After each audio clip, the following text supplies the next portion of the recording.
Bonjour à toutes et à tous et bienvenue dans Smart Impact. Je suis ravie de vous retrouver pour votre magazine quotidien consacré à la transition sociale et environnementale des entreprises. Au sommaire de cette émission, Fast Fashion, il serait peut-être temps de ralentir. 80 milliards d'habits sont produits chaque année dans le monde, soit une augmentation de 400% en 20 ans. Amancio Sampaio, consultant en stratégie d'entreprise, a bien choisi son timing juste à la fin des soldes d'été pour nous rappeler la catastrophe écologique qui découle de cette surconsommation. On fera le tour avec lui évidemment des solutions, des matériaux à privilégier pour produire ces vêtements, aux manières ensuite de les recycler. Également dans cette émission, comment financer la transition des entreprises polluantes, l'aéronautique, l'automobile ou encore le bâtiment. Certains secteurs apparaissent sur le papier comme les mauvais élèves de la lutte contre le réchauffement climatique.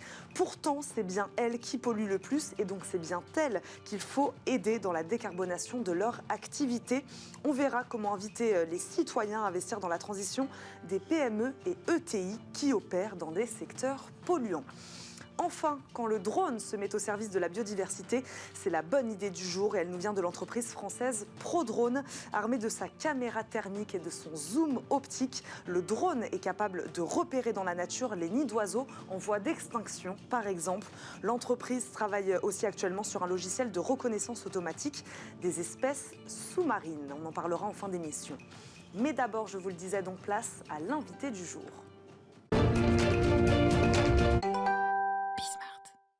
Amancio Sampaio nous accompagne aujourd'hui. Bonjour. Bonjour. Merci beaucoup de nous accompagner aujourd'hui dans Smart Impact. Je le rappelle, vous êtes ancien PDG et consultant en stratégie d'entreprise. Amancio, chaque mois, vous venez nous parler des innovations qui bouleversent nos manières de consommer. Et là, je le disais, vous avez choisi un bon timing pour ce sujet puisque les soldes d'été viennent tout juste de se terminer en France. Oui, c'est vrai que les soldes, c'est vraiment un symbole de la surconsommation, mais aussi c'est un bon moment pour discuter sur l'impact de l'industrie de la mode sur l'environnement. Et si on veut parler de cet impact, je trouve que c'est bien de regarder les impacts sur toute la chaîne de valeur. D'abord, il y a une élevée consommation de l'eau. Juste pour donner une idée, c'est la deuxième industrie qui consomme le plus d'eau. Et pour un exemple, pour faire une chemise en coton, on utilise 3000 litres d'eau. De plus, 20% des eaux usées industrielles proviennent aussi de cette industrie. Ensuite, il y a la pollution par les microfibres de plastique, car 72% des habits contiennent en fait des fibres synthétiques.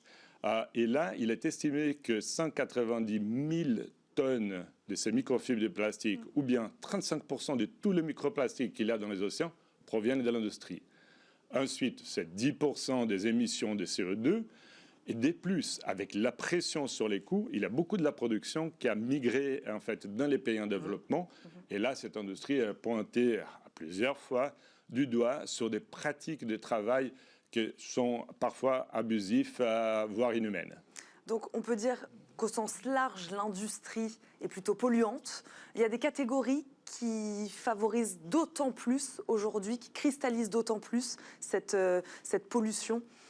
Ouais, c'est intéressant parce que la réponse c'est oui. En fait, depuis les développements de la fast fashion, depuis les années 90, nous avons en fait un effet exacerbé sur la quantité produite. Car la fast fashion, elle est basée sur deux piliers. C'est un prix abordable et une succession, une cadence de collection assez accélérée, c'est qui va stimuler en fait la surconsommation et la surproduction.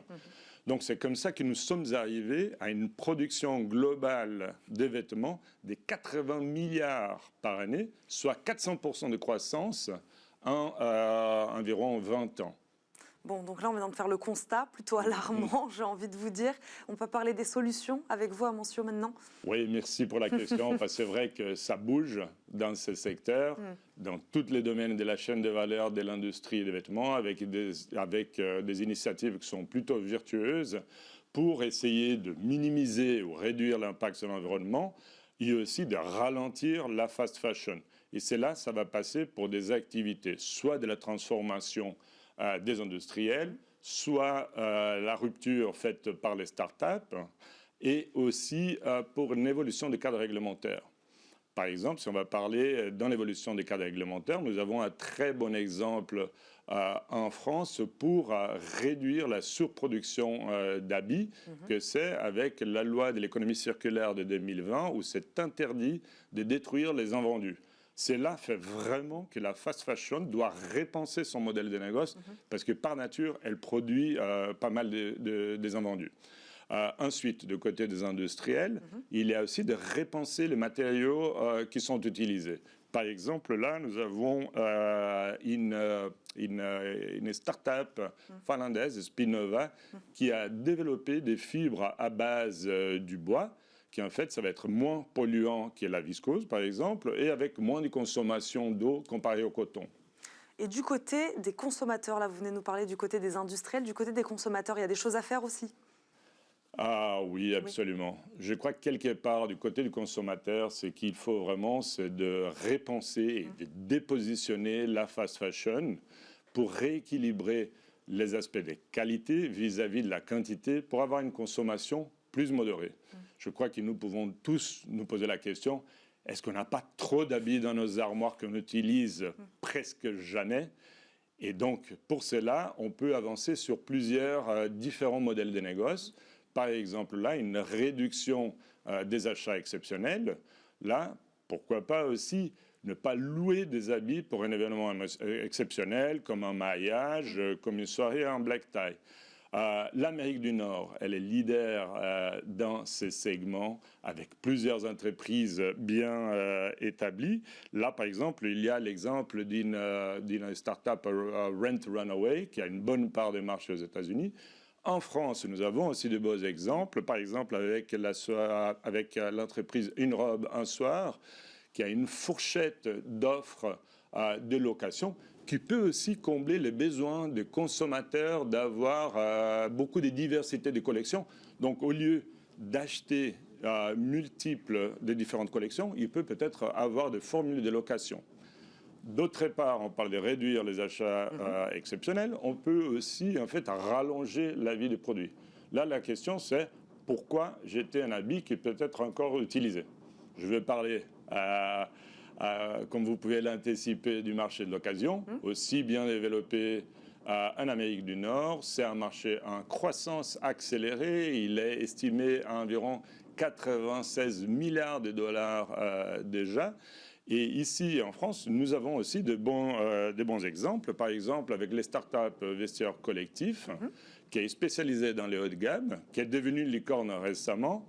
Si on va regarder de l'autre côté de l'Atlantique, il y a aussi une des leaders du secteur qui a multiples participants, mais cette entreprise qui s'appelle Trade App, celle-là, elle est spécialisée les habits des femmes et des enfants, déjà cotée dans les Nasdaq.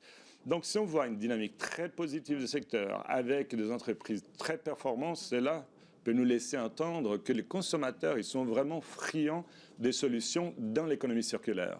Et donc, pour les vêtements qu'on peut ni donner, ni revendre, ni upcycler, c'est ce que vous disiez, qu'est-ce qu'on fait? Ben voilà, si on ne peut pas réduire la consommation et si on ne peut pas augmenter la réutilisation, il faut absolument travailler aussi sur le recyclage. Là, il y a une quantité d'entreprises qui travaillent dans les domaines, toutes basées surtout sur la technologie. Je peux mentionner ici, c'est la société américaine Everrenew qui développe de nouvelles fibres complètement recyclées qui ont un très bon potentiel en fait de croissance et de volume. C'est pour ça qu'elle travaille déjà avec des leaders de segments comme Adidas ou Levi's. Et on peut mentionner aussi, plutôt dans l'avant-garde, il y a une start-up anglaise qui s'appelle Worn Again. Celle-là, elle développe actuellement des technologies pour recycler du coton, mais aussi des fibres synthétiques pour arriver à un produit recyclé qui a des caractéristiques très similaires au produit original vierge. Et donc ça, c'est très positif en fait de voir la substitution qu'on puisse avoir de produits obtenus. Et pour finir, je crois que c'est très intéressant aussi, c'est que l'industrie de la mode et surtout de la fast fashion, elle a un rôle à jouer dans le recyclage, soit par une utilisation plus élevée des produits recyclés dans ces collections successives, et aussi dans la collecte parce qu'ils ont énormément de magasins partout dans les territoires. Ah mon Dieu, c'est juste, il nous reste quelques secondes, si je comprends bien. On va quand même dans le bon sens, si on peut terminer sur une note d'optimisme quand même. On va dans le bon sens aujourd'hui, les industriels, les consommateurs.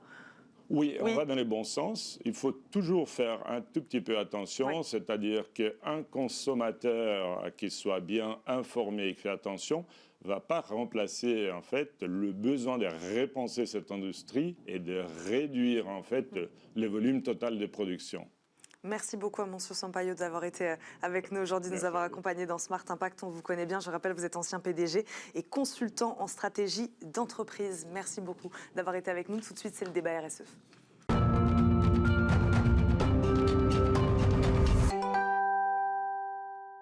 Smart Impact, le débat RSE aujourd'hui, comment financer la transition des entreprises polluantes, financer la transition plutôt que de ne pas financer la pollution. Faites votre choix.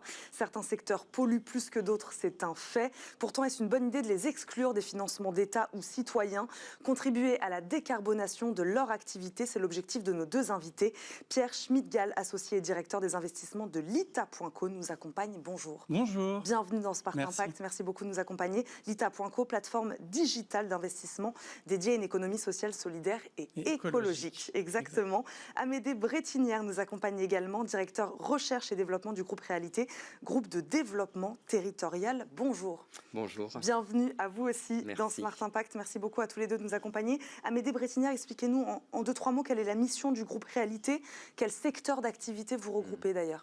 Le groupe Réalité est un groupe de développement territorial qui a été créé en 2003 par Johan Schouin-Joubert, qui dirige toujours ce groupe. Nous sommes un groupe coté depuis 2014. Nous sommes 900 personnes à peu près et on est présent dans 6 régions en France, depuis Lille jusqu'à Biarritz dans le sud. Et on a deux implantations à l'international, au Maroc et au Sénégal. On propose des solutions de développement territorial avec de la construction et des solutions d'exploitation. Et nous travaillons sur ces projets de développement pour y inscrire des usages comme la santé, le sport et le loisir ou les exploitations gérées de la résidence étudiante et résidence pour personnes âgées. Merci pour ces précisions, Amédée Brétinière. Je le disais évidemment, la question qu'on va poser aujourd'hui, c'est comment financer la transition des entreprises polluantes avec Lita.co notamment. Mais je le disais un peu en préambule, est-ce que vous comprenez, vous, ou est-ce que vous constatez, vous aussi, ce parti pris de certaines institutions financières, décideurs, investisseurs aussi particuliers, qui soutiennent qu'il ne faut pas financer les entreprises polluantes?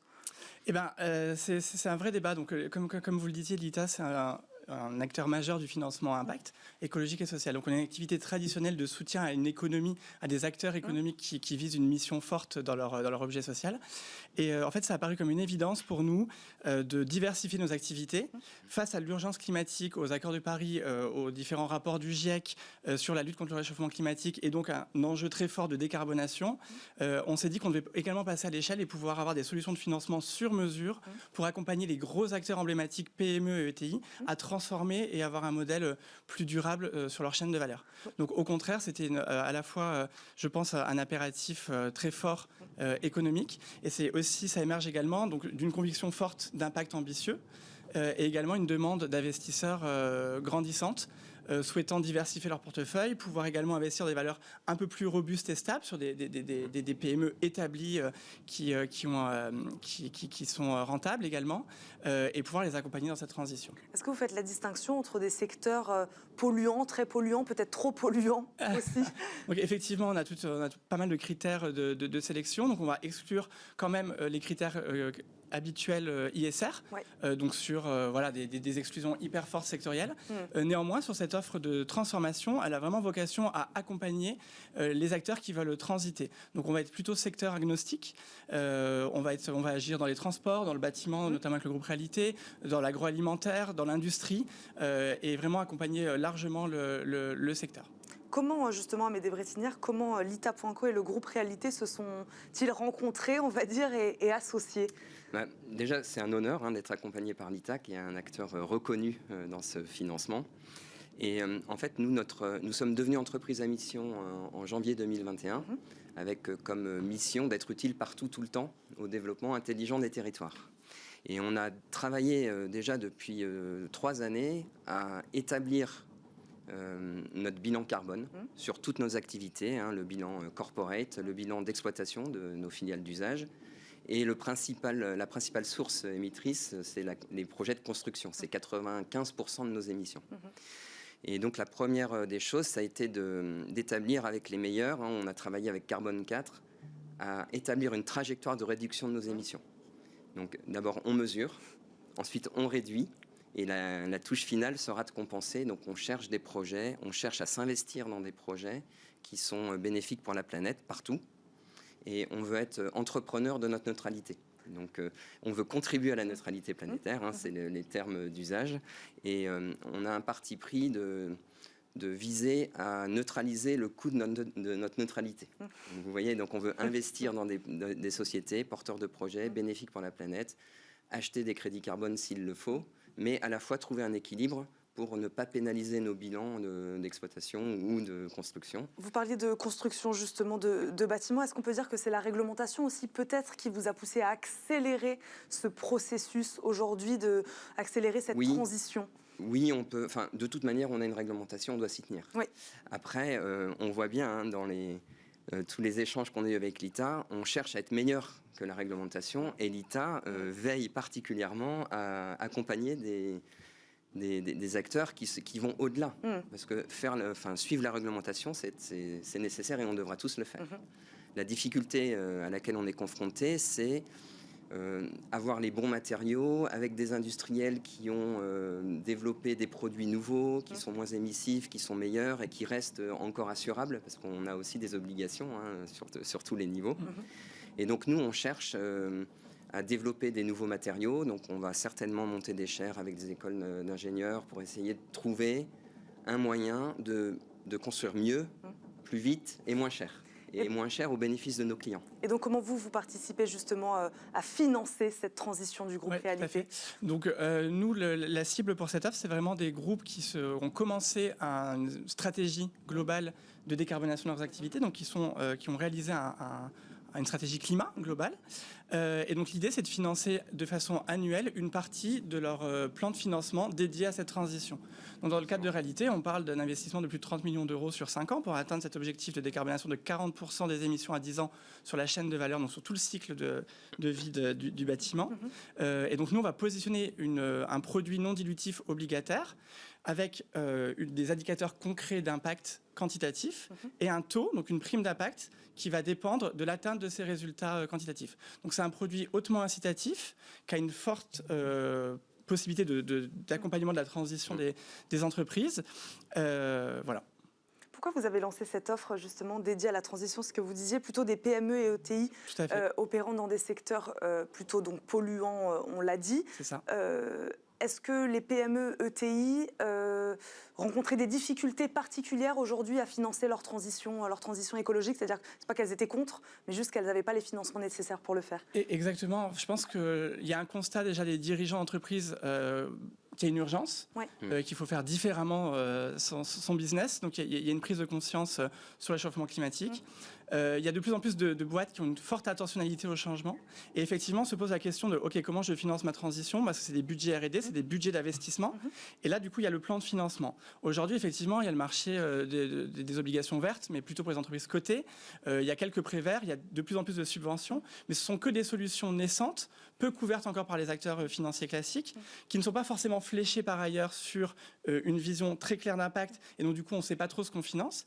Et donc, il y a un vrai besoin de drainer massivement des investissements verts. Donc nous, on était persuadés que effectivement la finance citoyenne et le levier de l'épargne citoyenne est un levier clé aujourd'hui pour financer la transition. Ça permet aux entreprises de diversifier aussi leurs sources de financement et de compléter leur tour de table sur ces enjeux-là. Puisque vous assurez aux épargnants, donc citoyens, que l'euro dépensé pour assurer la transition écologique d'un groupe, par exemple, comme Réalité, Exactement. cet euro, il ira bien à la transition écologique du groupe Réalité. Exactement. Ça, c'est quelque chose sur lequel vous vous engagez. C'est ça. Donc il y a tout un plan climat avec des indicateurs. Donc Réalité s'est fait accompagner par le cabinet Carbone 4 sur la méthode en amont.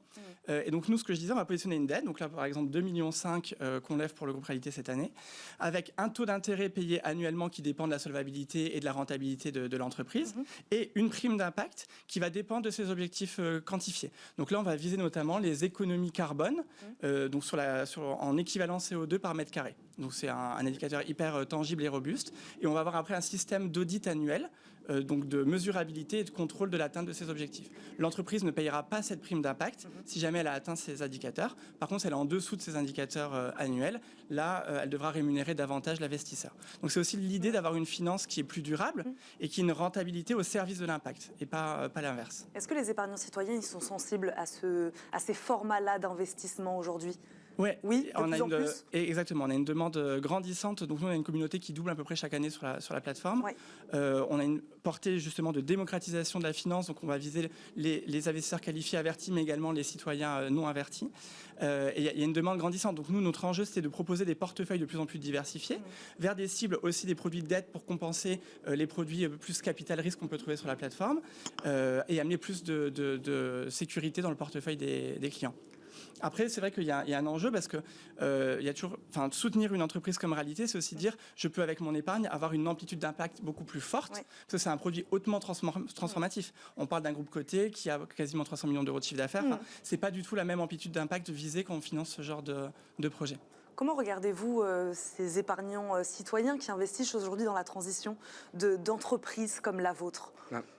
Nous, on a fait appel à l'ITA parce que on pense que tout le monde doit concourir à la transformation. On est un acteur engagé et on aimerait, on souhaite faire du groupe une marque affinitaire. On souhaite que nos actionnaires choisissent le groupe parce que nous avons une raison d'être qui leur parle, que nos clients viennent acheter chez Réalité parce que les logements répondent à leurs ambitions. Donc voilà, donc en fait, nous, on fait appel aux citoyens pour développer ce projet de transformation environnementale qui est inscrit vraiment dans l'ADN du groupe. Et donc, on souhaite vraiment apporter ces preuves de transformation. Et même si, Pierre le disait, on a 30 millions d'investissements sur 5 ans, on a acheté une société de construction bois en matériaux biosourcés qu'on développe de manière très forte. On a déménagé ces locaux qui étaient des petits locaux dans une grande usine. On investit lourdement dans une chaîne de fabrication avec pour ambition de produire plus de 100 000 m² de façade et ossature bois. Et on a également recruté des ingénieurs pour mettre au point des systèmes constructifs tridimensionnels, en 3 dimensions, de façon à essayer de réduire les délais de construction sur site, pouvoir transformer des modules totalement construits en usine et réussir à améliorer la qualité de vie sur les chantiers, puisque vous êtes dans un environnement couvert, des chantiers moins pénibles, peut-être même de la féminisation, de l'inclusion. Donc vous voyez, ce sont sur tous ces secteurs-là où on souhaite, nous, transformer l'industrie du bâtiment. On se rend compte que depuis la guerre, on est quasiment la seule industrie à pas avoir évolué. Vous regardez l'automobile, vous regardez... Donc voilà, donc nous, on pense, en tant que maître d'ouvrage, être capable de transformer la chaîne de production, puisqu'on maîtrise notre client, et en étant au tout début de la chaîne, on va être capable de standardiser pour pouvoir industrialiser et donc expliquer tout ce qu'on fait en ce moment. Et vous pouvez compter donc sur l'ITA pour vous aider à financer cette transition. Merci beaucoup à tous les deux d'être venus nous voir aujourd'hui dans Smart Impact. Pierre Schmidt-Gall, associé et directeur des investissements de l'ITA, Amédée Brétinière, directeur recherche et développement du groupe Réalité. Merci beaucoup à tous les deux de nous avoir accompagnés. Tout de suite, c'est la bonne idée du jour.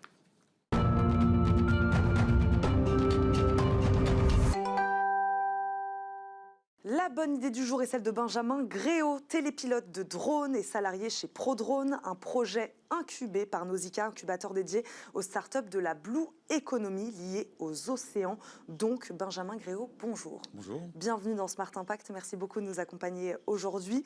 Liés aux océans, donc, je le disais, car ces drones, on va le voir, sont mis au service de la biodiversité, notamment marine. Benjamin Gréau, le projet, initialement, il était purement technologique, on va dire, avant de s'intéresser à la biodiversité. Oui, tout à fait. Alors, on a en fait 2 projets avec le Blue Living Lab de Nausicaa. Un premier projet sur le suivi du corail. Donc, on va faire des modélisations 3D sur le corail avec des technologies qu'on utilise sur les drones aériens, mais ici appliquées au milieu marin.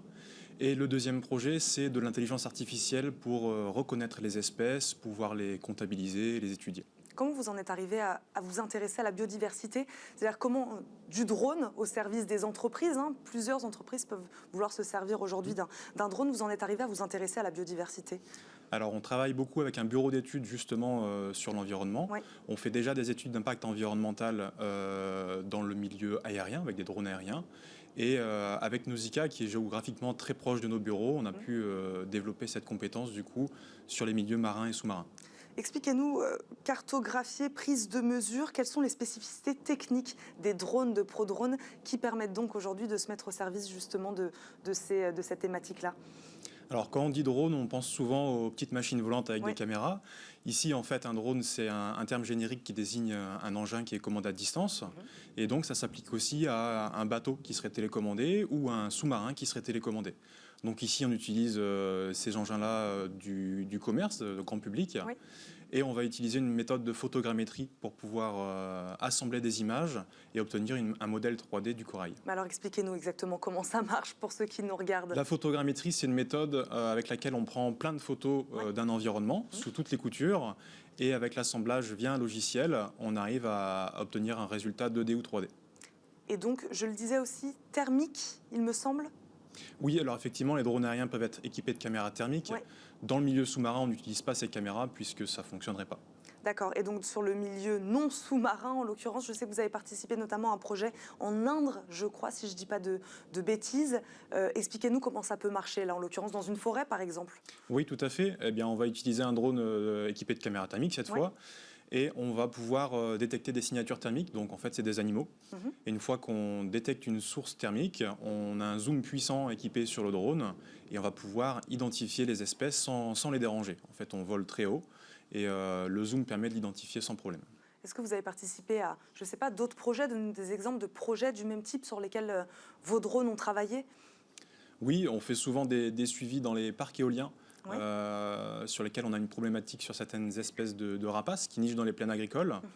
Et ces espèces sont sensibles aux éoliennes. Il y a parfois des collisions avec les éoliennes. Et l'idée, c'est de venir protéger ces espèces en les identifiant, en détectant leur nid, par exemple, pour pouvoir effectuer des actions de protection. Comment la technologie va évoluer? Voilà, à terme, qu'est-ce que vous voulez atteindre exactement? Bien, ça, c'est le deuxième projet avec le Blue Lightning Lab de Nausicaa. C'est l'intelligence artificielle. L'idée, c'est de développer un logiciel qui va permettre d'identifier les espèces, de les comptabiliser. Et donc, avec Nausicaa, on va pouvoir, ils vont pouvoir nous accompagner dans la conception de ce logiciel et impliquer le visiteur de Nausicaa également.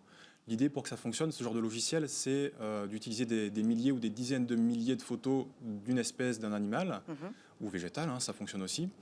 Et ensuite, le logiciel va commencer à apprendre quel est cet individu. Et donc, l'idée, c'est de faire participer le visiteur pour pouvoir compléter cette base de données. Donc aujourd'hui, vos clients, si on comprend bien, sont plutôt des associations, des institutions, protection de l'environnement. C'est plutôt ça aujourd'hui, en tout cas quand on parle de biodiversité. Ce ne sont pas des clients privés qui font appel à vous? C'est du bureau d'études et donc avec qui on travaille en partenariat. C'est le bureau Écosphère. Et ensuite, le client final, ça peut être des entreprises privées, ça peut être des collectivités, des services publics. Merci beaucoup Benjamin Gréau d'avoir répondu à nos questions aujourd'hui dans Smart Impact. Je rappelle, vous êtes donc télépilote de drones et salarié chez ProDrone. Merci beaucoup d'avoir répondu à nos questions aujourd'hui, d'avoir été avec nous. Merci à vous de nous avoir suivis. C'était la dernière de l'année. Merci à Thomas Hu qui m'a fait confiance.